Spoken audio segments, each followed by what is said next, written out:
ಧಿಕ್ಕಾರ ಧಿಕ್ಕಾರ ಭ್ರಷ್ಟ ಬಿಜೆಪಿ ಸರ್ಕಾರಕ್ಕೆ, ಪ್ರಶ್ನೆ ಪತ್ರ ಸೋರಿಕೆಯಾದ ಕೇಂದ್ರ ಸರ್ಕಾರಕ್ಕೆ, ಭ್ರಷ್ಟ ಬಿಜೆಪಿ ಸರ್ಕಾರಕ್ಕೆ, ವಿದ್ಯಾರ್ಥಿಗಳ ಜೊತೆ ಆಟವಾಡುತ್ತಿರುವ ಬಿಜೆಪಿ ಸರ್ಕಾರಕ್ಕೆ, ಭ್ರಷ್ಟ ಬಿಜೆಪಿ ಸರ್ಕಾರಕ್ಕೆ, ಬೆಲೆ ಏರಿಕೆ ಮಾಡಿರ್ತಕ್ಕಂಥ ಬಿಜೆಪಿ ಸರ್ಕಾರಕ್ಕೆ, ಪೆಟ್ರೋಲ್ ಡೀಸೆಲ್ ಬೆಲೆ ಏರಿಕೆ ಮಾಡಿರ್ತಕ್ಕಂಥ ಬಿಜೆಪಿ ಸರ್ಕಾರಕ್ಕೆ ಬೇಕೇ ಬೇಕು, ಬೇಕೇ ಬೇಕು, ನೀಡಲೇಬೇಕು, ನೀಡಲೇಬೇಕು, ನೀಡಲೇಬೇಕು, ನೀಡಲೇಬೇಕು. बीजेपी हटाओ, बीजेपी हटाओ, भ्रष्ट बीजेपी सरकार, भ्रष्ट बीजेपी सरकारಕ್ಕೆ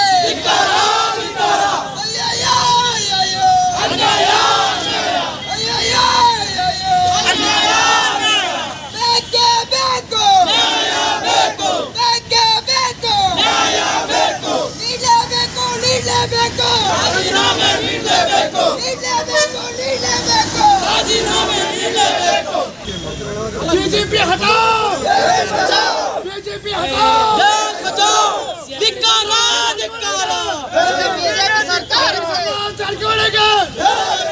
सरकारಕ್ಕೆ ಭ್ರಷ್ಟ ನೀವು ಹೋಗಣ ಏನು ನೀನು ರಿವರ್ಸ್ ಬಂಗ ಬಾ ಬ್ಯಾಕ್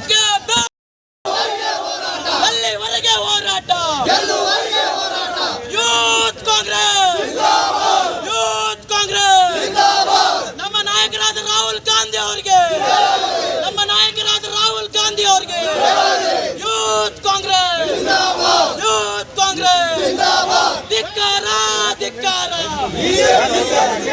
ಧಿಕ್ಕಾರ ಧಿಕ್ಕಾರ, ಬಿಜೆಪಿ ಸಂಸದರಿಗೆ, ಬಿಜೆಪಿ ಸಂಸದರಿಗೆ, ಜಗದೀಶ್ ಶೆಟ್ಟರ್ ಅವರಿಗೆ, ಜಗದೀಶ್ ಶೆಟ್ಟರ್ ಅವರಿಗೆ ಧಿಕ್ಕಾರ ಧಿಕ್ಕಾರ, ಅವರಿಗೆ ಬೇಕೇ ಬೇಕು, ಎಲ್ಲಿವರೆಗೆ ಹೋರಾಟ, ನರೇಂದ್ರ ಮೋದಿ ಅವರಿಗೆ, ಅಮಿತ್ ಶಾ ಅವರಿಗೆ, ಕೇಂದ್ರ ಬಿಜೆಪಿ ಸರ್ಕಾರಕ್ಕೆ ಧಿಕ್ಕಾರ ಧಿಕ್ಕಾರ, ಧಿಕ್ಕಾರ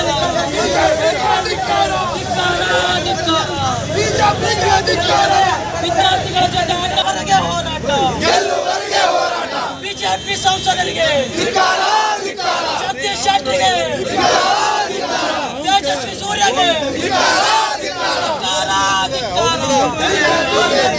ಬಿಜೆಪಿ ಸಂಸದರಿಗೆ, ಬಿಜೆಪಿ ಸರ್ಕಾರಕ್ಕೆ ಬೇಕೇ ಬೇಕು, ನ್ಯಾಯ ಬೇಕು, ಬಿಜೆಪಿ ಸರ್ಕಾರಕ್ಕೆ, ಬಿಜೆಪಿ ಸರ್ಕಾರಕ್ಕೆ ವಿದ್ಯಾರ್ಥಿ ಜೀವನದಲ್ಲಿ ಆಟಾಡುವ ಬಿಜೆಪಿ ಸರ್ಕಾರಕ್ಕೆ